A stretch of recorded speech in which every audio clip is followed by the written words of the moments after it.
Hace rato no nos veíamos desde por acá. Muchísimas gracias porque el Señor ha sido bueno durante todo este tiempo en que estuve un poco ausente trabajando. Gracias a Dios las cosas han salido bien y es muy importante hoy tocar un tema muy muy especial. ¿Cómo quisiera empezarlo? Quisiera empezar contándoles un poquito de lo que le pasó a John Túquerres en el 2003, un día en el 2003, ¿sí? Llegué a mi casa, después no recuerdo bien de dónde venía, si del colegio, no sé, era una tarde, y me senté en mi sala, estaba sola la casa, no había nadie, pero extrañamente me senté y quedé enfrente de un gran armario, ¿sí? Y me senté a pensar, eso pues en un joven de 15 años, digamos que sentarse a pensar, puede que sí, pero también es como extraño. Bueno, los 15 años de mi época, ¿no? Que no había ni celular, no había ni... Pero me senté y de repente sobre el armario había una Biblia, que era la Biblia que mis padres me habían comprado para el plan lector del colegio. Yo estudié en el colegio americano, de ahí me gradué. Entonces, yo cogí esa Biblia estaba chorreada de jugo de tomate de árbol, estaba doblada, estaba agujereada, ¿sí? Había unas hojas deshilachadas, porque eso solamente era para hacer las tareas del colegio, eso no era para nada más, ¿sí?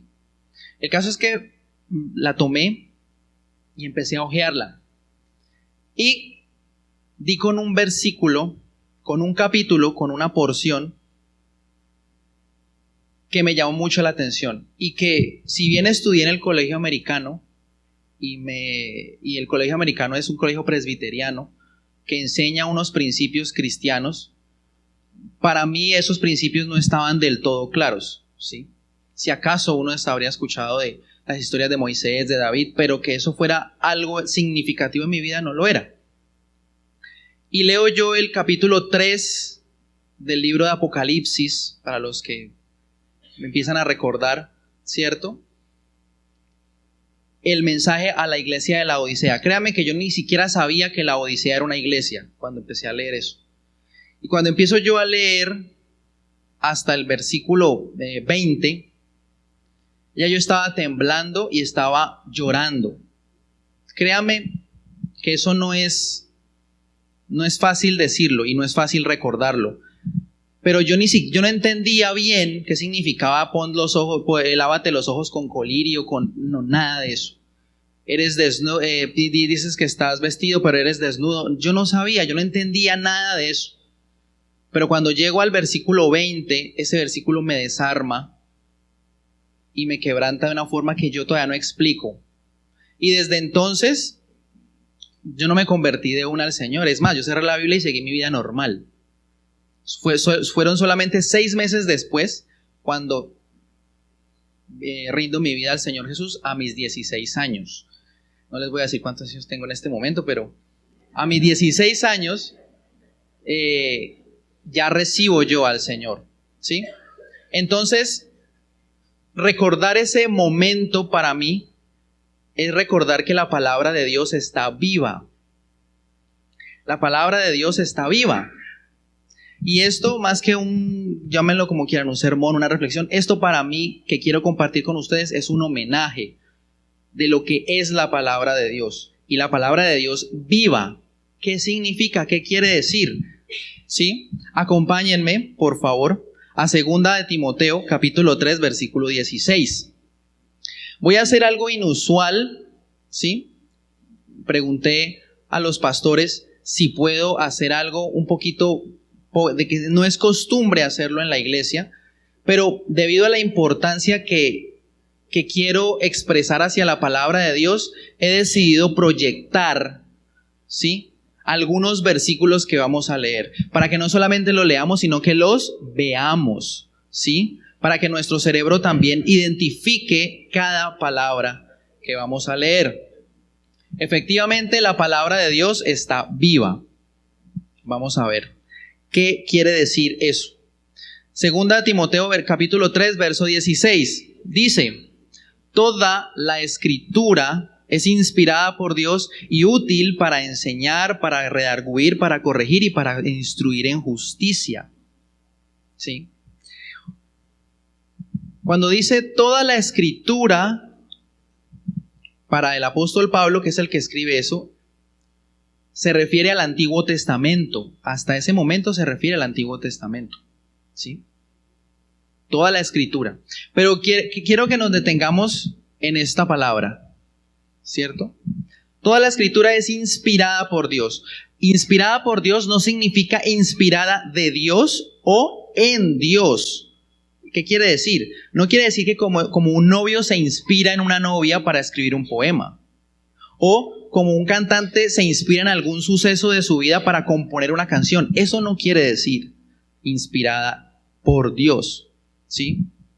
Cuando aquí leemos toda la escritura es inspirada por Dios, no quiere decir que hubo gente que pensó: ay, Dios tan bonito, escribamos sobre Dios. No.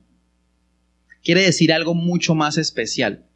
Y lo que quiere decir es exhalada por Dios. ¿Sí?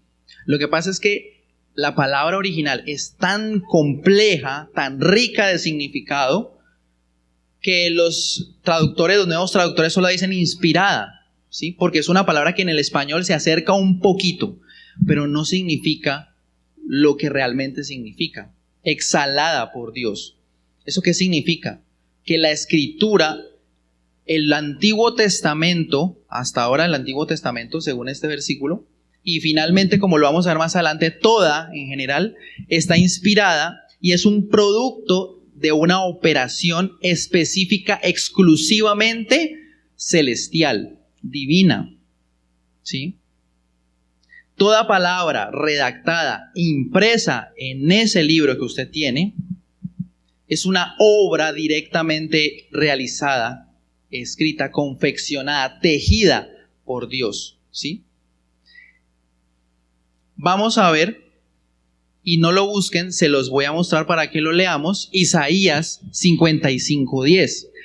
Este versículo nos explica un poquito qué significa que sea una obra específicamente de Dios. Porque como desciende de los cielos la lluvia y la nieve, ¿sí? Y no vuelve allá, sino que riega la tierra y la hace germinar y producir y da semilla al que siembra y pan al que come. Siguiente, así será mi palabra que sale de mi boca, no volverá a mí, sino que hará lo que yo quiero y será prosperada en aquello para lo cual la envié. ¿Sí? La palabra de Dios está viva porque hace lo que su Señor le dice que haga. ¿Sí? A eso nos referimos, a eso se refiere que sea exhalada, que está profundamente en el Señor y sale con un propósito. ¿Sí? Vaya pensando usted la manera en cómo usted muchas veces y yo hablamos la palabra de Dios. A veces uno le pregunta a los chicos, a los jóvenes, a los adolescentes, ¿conocen Juan 3:16? Sí, porque de tal manera amó Dios al mundo que... Como si fuera una máquina, ¿sí? Como si fuera una grabadora. Resulta que la palabra de Dios es tan poderosa, ¿sí? Que si usted la expresa, ella produce algo, ¿sí? En alguien. Cuenta, por ejemplo, una de las tantas historias de Charles Spurgeon, uno de los grandes predicadores del siglo XX, del XIX, perdón, que este hombre estaba predicando y con ese versículo, porque de tal manera cuando lo dijo, y pues Spurgeon era muy elocuente, muy vivaz a la hora de predicar el evangelio, afuera lo escuchó alguien, y ese afuera que iba pasando por ahí, entró en la iglesia y dijo: ¿alguien me puede explicar ese versículo que acaba de decir el predicador? ¿Qué significa? ¿Qué significa? Yo quiero saber qué significa. Y se convierte al Señor. Entonces, la palabra de Dios no se expresa por expresarse. Eso significa que tiene autoridad. Los autores del Nuevo Testamento identificaban a la Biblia que poseían, el Antiguo Testamento, como la voz viviente de Dios. Acompáñeme a Hechos capítulo 4. Vamos a pasear un poquito por la Biblia hoy. Eso es bueno. Vamos a verla, a buscarla, a pronunciarla en esta mañana. Hechos, Nuevo Testamento, capítulo 4, versículo 24 y 25.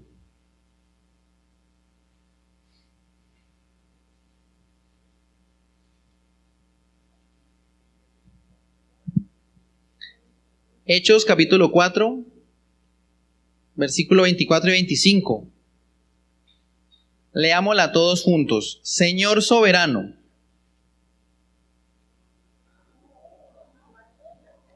Hechos, capítulo 4, versículo 24 y 25.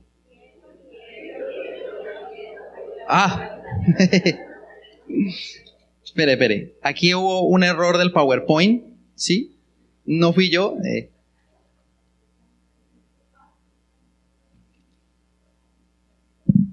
Y ellos, habiendo oído, alzaron unánimes la voz a Dios y dijeron: Soberano Señor, tú eres el Dios que hiciste el cielo y la tierra, el mar y todo lo que en ellos hay. 25, que por la boca de David tu siervo dijiste: ¿por qué se amotinan las gentes y los pueblos piensan cosas vanas? Hasta allí. Ese versículo que dice el último párrafo es un salmo, y es el Salmo 2, versículo 1. Entonces, cuando los apóstoles oraban, y oraban con salmos en su boca, decían: eso no solamente fue escrito por hombres, eso es la palabra de Dios. Dios lo dijo así. ¿Sí? Esto puede sonar un poquito redundante, pero tiene un valor poderoso. Y en Hebreos 3:7, vamos a Hebreos 3:7, por favor, más adelante en el Nuevo Testamento.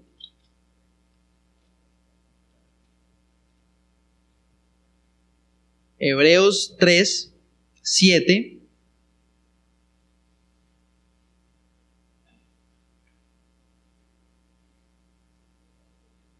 Hebreos capítulo 3, versículo 7, y leámoslo todos juntos a la voz de 3. 1, 2, 3. Por lo cual, como dice el Espíritu Santo, si oyereis hoy su voz, no endurezcáis vuestros corazones. Ese es el inicio. Esa porción es el Salmo 95, verso 7. ¿Sí? Claramente, el Nuevo Testamento mira al Antiguo Testamento con una autoridad superior. ¿Sí? La palabra escrita allí, en el Antiguo Testamento, es la palabra de Dios. Pero también los autores del Nuevo Testamento se identifican con los del Nuevo Testamento, ¿sí?, como también verdadera palabra de Dios. Es decir, Pedro, refiriéndose a Pablo, dice lo siguiente, yo se los voy a leer. Y tened entendido que la paciencia de nuestro Señor es para salvación, como también nuestro amado hermano Pablo, según la sabiduría que se le ha sido dada, os escribió casi en todas sus epístolas, hablando en ellas de estas cosas, entre las cuales hay algunas difíciles de entender, las cuales los indoctos e inconstantes tuercen, como también las otras escrituras, para su propia perdición. Eso está en 2 de Pedro, capítulo 3, verso 15 al 17, por si usted es juicioso y está apuntando, está tomando nota. 2 de Pedro, capítulo 3, versículo 15 y al 17. Aquí Pedro está diciendo, eso que el apóstol Pablo, que Pablo ha escrito, es muy, muy cierto, y viene de una sabiduría que no es de él, ¿sí?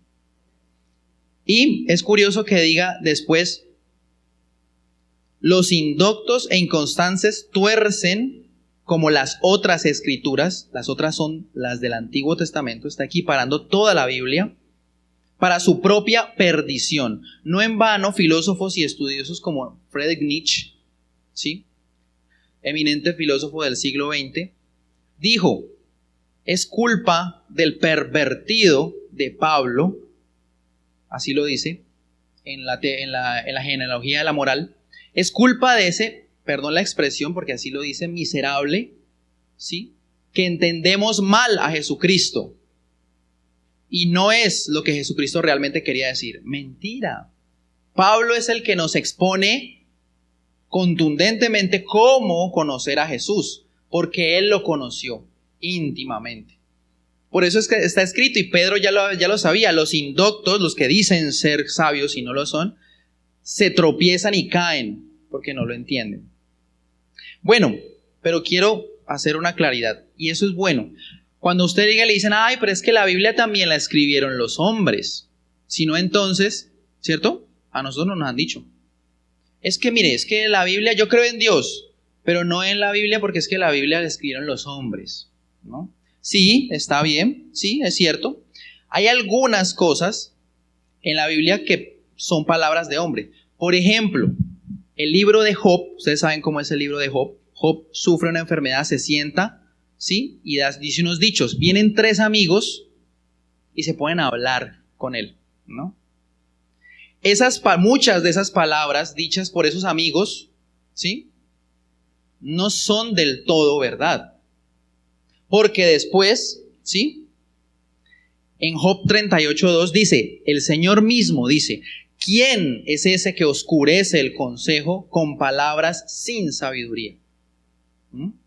Lo que pasa es que en la Biblia tenemos ejemplos de lo que dicen y piensan los insensatos para que nosotros sepamos que así piensan ellos y que probablemente así estemos pensando nosotros, ¿sí? Pero evidentemente, ¿sí? Es la palabra de Dios la que nos enfoca en lo que verdaderamente tenemos que entender, ¿sí? Ahora, fíjense muy bien en lo que pasó con los escritos bíblicos. Siguiente diapositiva. Tenemos acá Segunda de Pedro, capítulo 1, versículo 20 al 21. ¿Sí? Fíjense lo que dice. Ninguna profecía, ¿de dónde? De la Escritura. Es interpretación, porque nunca la profecía fue traída por voluntad, ¿qué? Sino que los santos hombres de Dios hablaron siendo por... Bueno, resulta que esto nos aclara mucho qué significa que la Biblia sea escrita por hombres, pero su esencia, su obra, su poder esté en Dios y no en los hombres, ¿sí? Empezamos con 2 Timoteo que decía que toda la escritura es inspirada por Dios, ¿sí? Pero aquí también dice inspirados por el Espíritu Santo. Las dos palabras no son lo mismo. La de 2 de Timoteo con la que empezamos y esta no son lo mismo. Esta es muy interesante también, ¿sí? Entonces, vámonos, por favor, acompáñenme a Hechos de los Apóstoles, capítulo 27, ¿sí?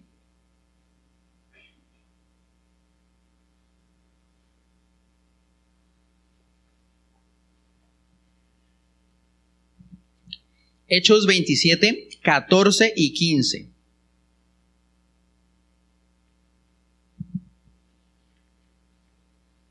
Les voy contando. Resulta que un día a Pablo lo capturaron y lo iban a llevar a Roma. Él pidió ser llevado a Roma para hablar con el César. Iba en un barco, tenía que ser transportado en un barco, y resulta que él había dicho de antemano, yo prefiero no zarpar en ese barco, ¿cierto? Pero igual zarpan. Y les coge el aguacero en pleno viaje.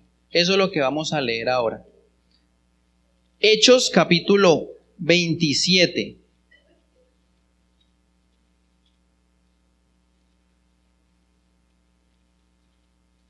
Veintisiete, 14.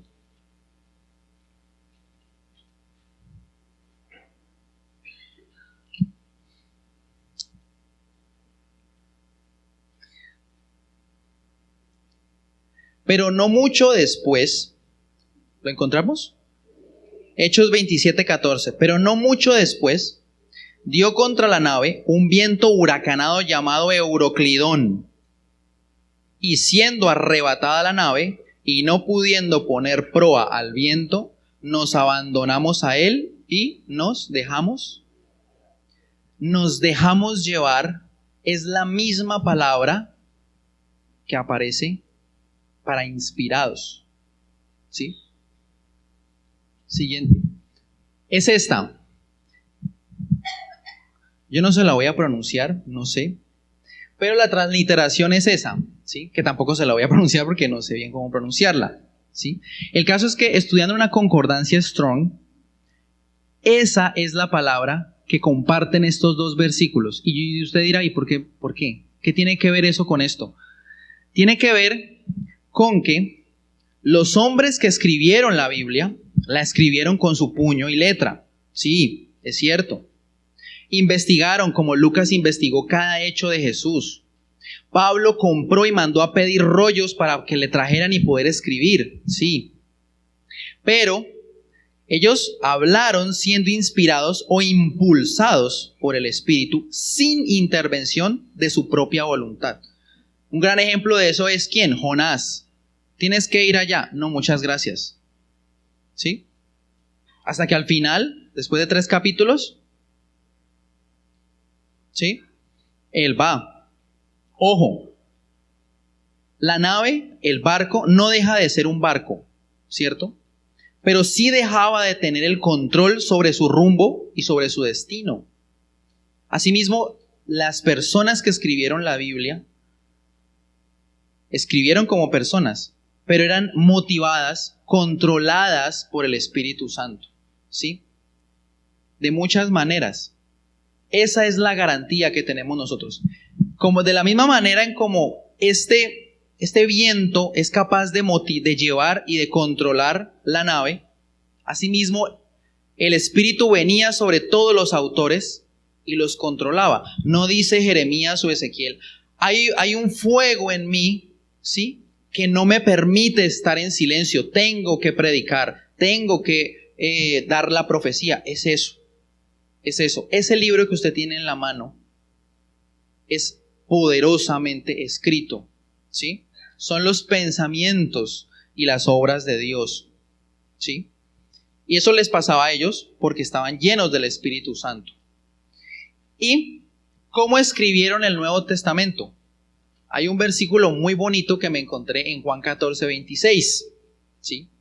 Que dice: mas el Consolador, el Espíritu Santo, a quien el Padre enviará en mi nombre, Él os enseñará todas las cosas y os recordará todo lo que yo os he dicho.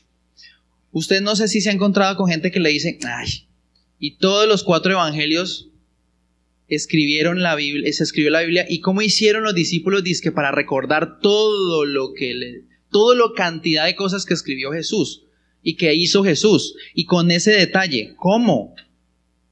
Yo a duras penas me acuerdo lo que hice ayer en la mañana. Bueno, el problema no, la clave está en el Espíritu Santo, ¿sí? ¿Cómo escribieron ellos? Jesús les dijo a los discípulos, Él les enseñará y les recordará todo lo que yo os he dicho y hecho, ¿sí? Miren, el Espíritu Santo no solo es la persona que escribió el libro que usted tiene, es la única persona que nos ayuda a entender lo que está escrito en ese libro. Sin Él no entendemos nada. Tropezamos, como dice segunda de Pedro. Tropezamos y caemos, ¿sí? Como mi familia me dijo alguna vez, no vaya a leer tanto la Biblia porque se puede volver loco. O no le dicen a usted así también, o no ha escuchado, ¿cierto? Cuidado, léala despacio, ¿no? ¿Cómo la leo yo? ¿Despacio? Más el consol. No. Al contrario, abrace la palabra de Dios, pero con la dirección del Espíritu Santo. Y ojo, el Espíritu Santo es la clave. El Espíritu Santo, ¿sí? De hecho, esta iglesia, ¿cómo se llama? ¿Sí? Ese nombre es muy diciente. Se supone que somos una comunidad, tenemos algo en común que es Cristo, y que somos ¿qué? Propiedad exclusiva del el Espíritu Santo, ¿sí? Y el Espíritu de Dios es el que produce la vida que tiene la Biblia, ¿sí? Vamos a Tesalonicenses. Primera a los Tesalonicenses, capítulo 2.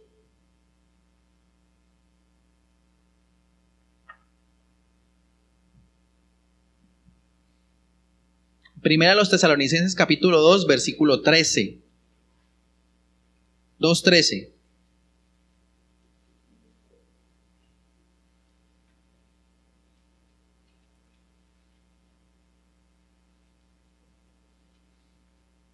Primera a los Tesalonicenses 2:13.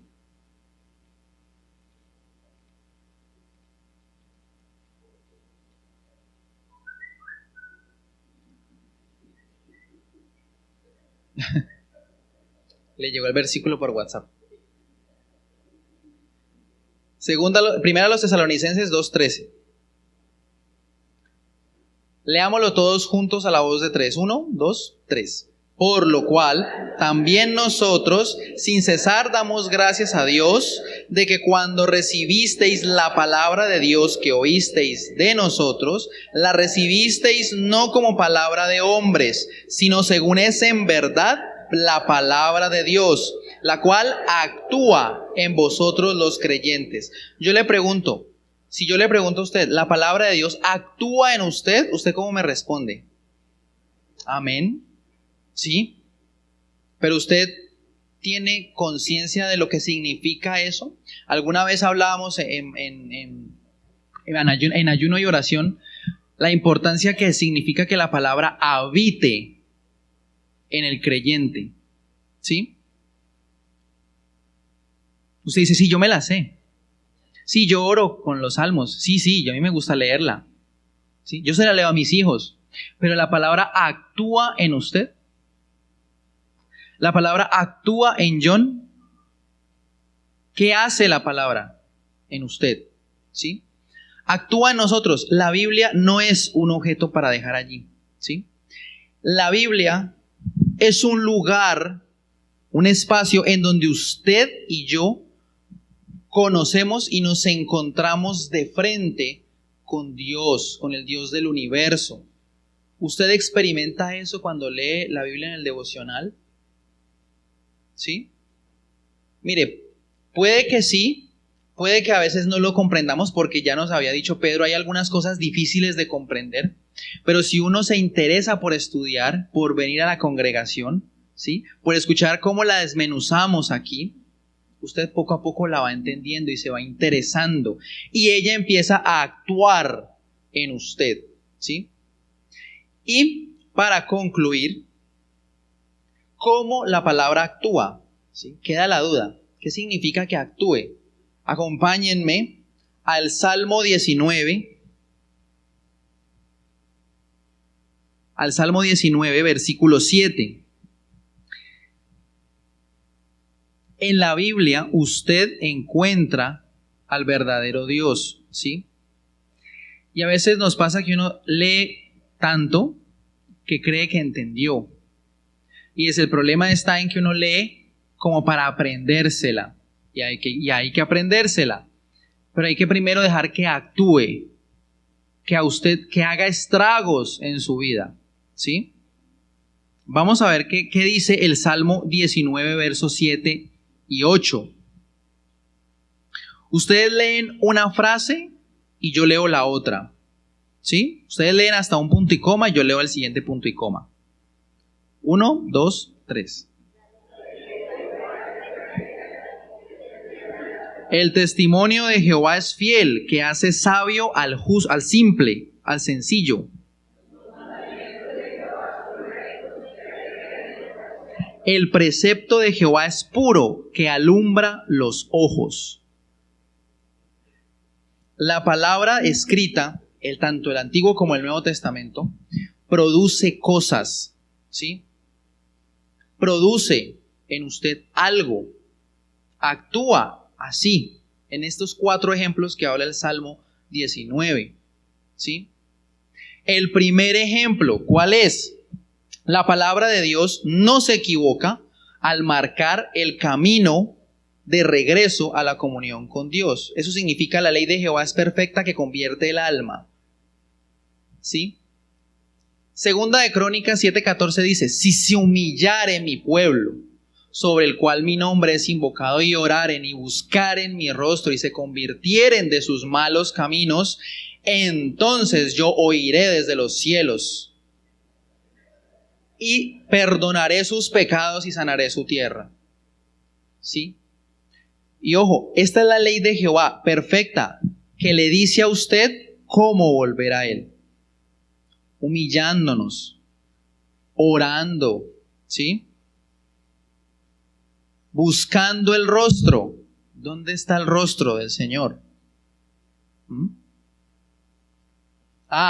Y se convirtieren, ¿sí? Entonces yo oiré, ¿sí? Qué bonito es que a usted lo oiga el Señor y no tengamos que decir, ¿será que usted puede orar por mí? Es bueno que oremos por los unos por los otros, por supuesto, pero hay gente que le dice a uno, es que a mí no me oye, ¿sí? No, usted también lo puede oír. Y no solo de vez en cuando, ¿no? Sino cada vez que lo invocamos.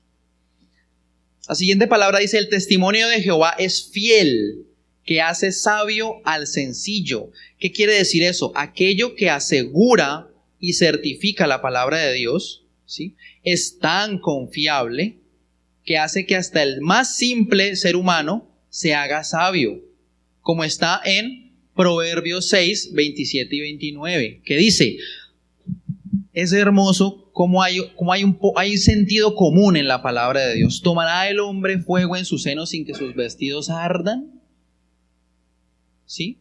¿Usted podrá echarse candela y no quemarse? Así que así es el que se llega a la mujer de su prójimo. No quedará impune ninguno que la tocare. Aquí está hablando de la infidelidad, ¿sí? Y esto no solamente va para un hombre, sino también para una mujer, ¿sí?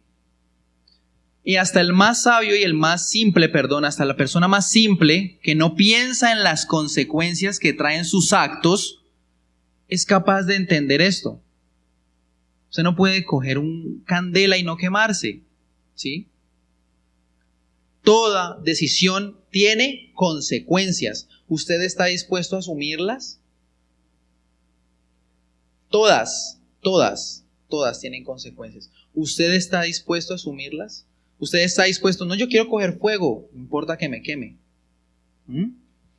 El siguiente dice, los mandamientos de Jehová son rectos, que alegran el corazón. El resultado de andar por el camino verdadero que la Biblia establece es una alegría genuina al corazón, como lo vemos en el Salmo 1, versículo 1 al 3, ¿sí?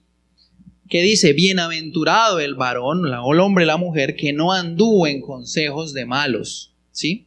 Y salta un momento y al final dice, sino que en la ley de Jehová está, y en su ley medita. Y ojo, lo que sigue después. Será como un árbol plantado junto a corrientes de aguas, que da su fruto en su tiempo y su hoja no cae, y todo lo que hace, ¿sí? La seguridad de dar fruto en todo momento. Si sube o si baja el dólar, si se va o se pierde el euro, ¿sí? Si la reforma tributaria se aprueba o no, Dios mío. Igual, el cristiano está llamado ¿a qué? A dar fruto, a nunca marchitarse, ¿sí? Pero la condición es clara. En la ley de Jehová está su delicia, ¿sí? Eso a nosotros nos ha tocado.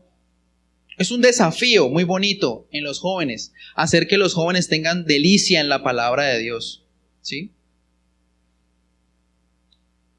Les pido de corazón, padres, ayúdennos a que la palabra de Dios sea un deleite para sus hijos. Eso lo ven como ejemplo, ¿no? Y uno se sienta a dar el nivel 1 con los Mateos, Y uno sabe qué niño con frecuencia lee la Biblia y es un deleite, ¿sí? Que la expresa sin equivocarse, sin fallar, hasta de memoria. Y otros niños que estaréis, ¿sí? Uno sabe que en su hogar la costumbre de leer la Biblia es de cada domingo. Si acaso, cada noche, ¿sí? No, se supone que debería ser todos los días, mañana, tarde, noche, ¿sí? Porque el futuro de ese niño, de ese joven, depende de lo que conozca y sepa de la palabra de Dios. Y por último, el precepto de Jehová es puro, que alumbra los ojos. La palabra de Dios esclarece y aclara lo que parece confuso o en tinieblas, como dice Lucas, capítulo 6, 43 y 44. ¿Qué dice el maestro? No es buen árbol el que da malos frutos, ni árbol malo el que da buen fruto, porque cada árbol se conoce por... Si usted duda de un negocio, de una persona, ay, es que como que no me da confianza. La Biblia nos enseña que toda buena decisión trae fruto, que todo buen negocio trae inversión, que toda buena decisión en la casa fortalece la casa, la familia. El fruto tiene que ser evidente. Algunas veces puede demorar, ¿sí? Como por ejemplo, la madre que ora por su hijo descarriado, ¿sí? Drogadicto, alcohólico. Yo llevo orando por un primo desde hace mucho, no lo veo hoy. O que me levante la mano. No está. No está. ¿Sí? Ustedes tal vez lo han visto, es una vara. Él, ¿sí? Vengo orando por él. El fruto va despacio, pero el Señor da señales de fruto, ¿sí? Y de repente Él viene y ya coloca versículos, ¿sí? Y ora. Puede que siga, ¿sí? Pero yo sé que poco a poco el Señor va mostrando que hay un cambio. Pero si usted toma una decisión o habla con alguien y no pasa nada, ¿sí? No está dando fruto. ¿Puede el árbol malo dar buen fruto? ¿Se puede cosechar higos de los espinos? No. ¿Cierto? No. Sentido común. La Biblia es hermosa en eso. Sentido común. ¿Sí?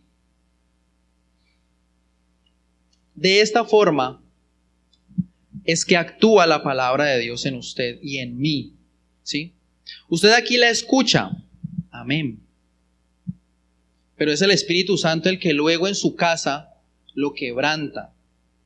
¿Sí? Cuando usted dispone su corazón humilde a encontrarse con Dios y a pedir la guía del Espíritu Santo, entonces es que usted y yo entendemos la palabra de Dios. ¿Sí? Y allí es cuando produce todo esto, nos transforma, nos cambia. Entonces, la invitación es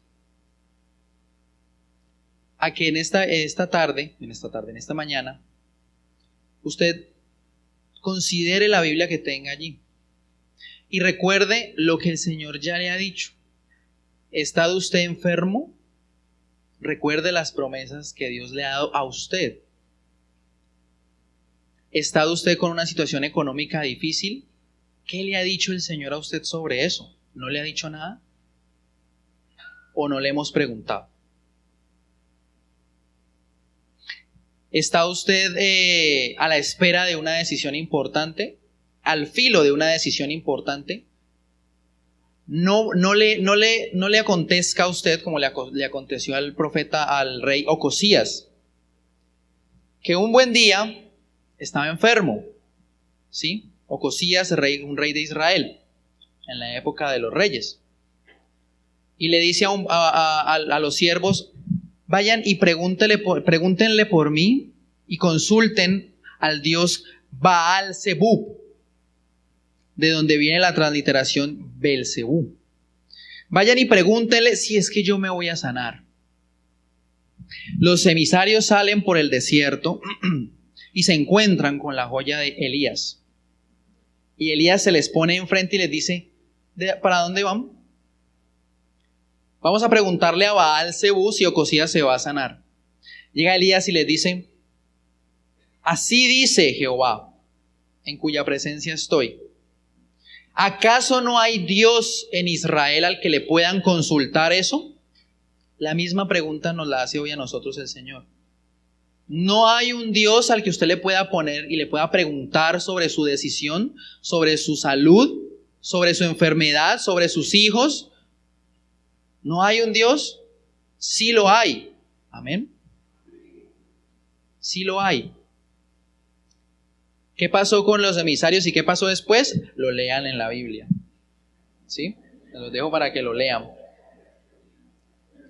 Entonces, recuerden sus promesas, recuerden las promesas que el Señor ha dado, ¿sí? A mí el Señor en lo personal me dio 2 promesas antes de casarme. Me dio una para entrar a la universidad, me dio otra para cambiar de trabajo, ¿sí? Me dio una hermosísima para cuando mis padres vinieron a la iglesia. Entonces, la palabra de Dios se hace realidad, se hace vida. Y usted ya dice como Job, de oídas te había conocido, pero ahora verdaderamente creo que eres Dios.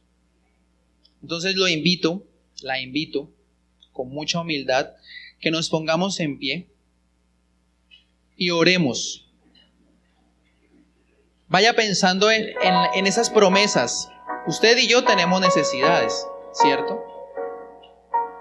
Usted en su corazón tiene algo que quiere saber, que quiere entender, que quiere que pase.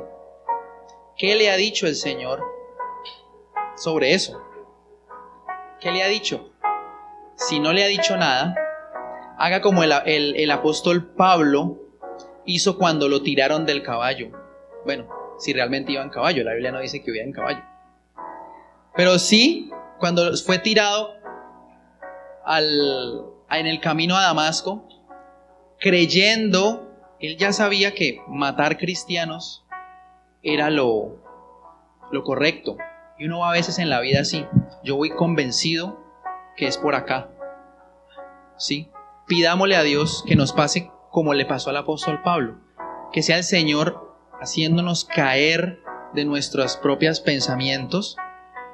Y tengamos la actitud de Pablo, que hizo 2 preguntas sencillas. Señor, ¿quién eres? Y la segunda, ¿qué quieres, Señor, que yo haga? Son solo 2 preguntas sencillas, pero bastan para que el Señor le diga, es por acá. Es por acá. Señor, gracias, porque tu palabra está viva, es eficaz, Señor. Es más cortante que toda espada de 2 filos. Es más efectiva, Señor, que cualquier libro de autosuperación. Es más eficaz, Dios, más poderosa que los consejos de nuestros amigos. Gracias, Señor, porque la palabra de Dios es una herencia que nos has dado, Señor. Te tomó tantos años, Señor, tantos siglos elaborarla, escribirla y presentarla, Señor, como hoy la tenemos. Para que sepamos, Señor, lo que tenemos, la herencia que tenemos de ti, para que te conozcamos, Señor, para que creamos. Te ruego, Señor, que en este momento traigas a los corazones de mis hermanos esas palabras que tú ya has hablado a sus corazones, para que se empoderen de esas promesas, Señor. Como tú has dicho, no desmayes porque yo estoy contigo. No temas, porque yo soy tu Dios, quien te esfuerzo. Siempre te sustentaré, siempre te ayudaré con la diestra de mi justicia. ¿O acaso tú no nos has dicho también, esfuérzate y sé valiente? No temas ni desmayes. Antes bien, abraza el libro que Dios, que por mi boca de mi siervo Moisés y por boca de todos los profetas se ha construido, Señor. para que entonces hagas prosperar tu camino y todas las cosas te salgan bien. Primero, Señor, eres tú. Como nos lo dijiste, escudriñad las Escrituras, porque en ella está la vida eterna, y ellas dan testimonio de mí, dice el Señor. Ayúdanos, Señor, a que esas promesas se hagan una realidad en nuestra vida. Allí donde usted está, ore con esa promesa en la boca. Ore para que el Señor recuerde también esa promesa y se haga realidad y se haga vida y empiece a actuar una vez más en su hijo, en su hija, en su abuelo, en su familiar, en sus amigos, en esa situación laboral, en esa situación de salud que ustedes y yo necesitamos. Y por supuesto en la situación trascendental que estamos viviendo como país.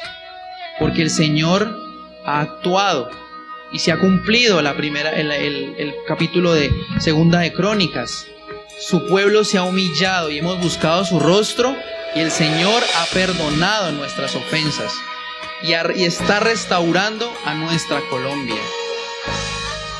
Gracias, porque es el Espíritu Santo el que realmente nos ayuda a entender las palabras del que murió en la cruz y por supuesto el que resucitó de entre los muertos.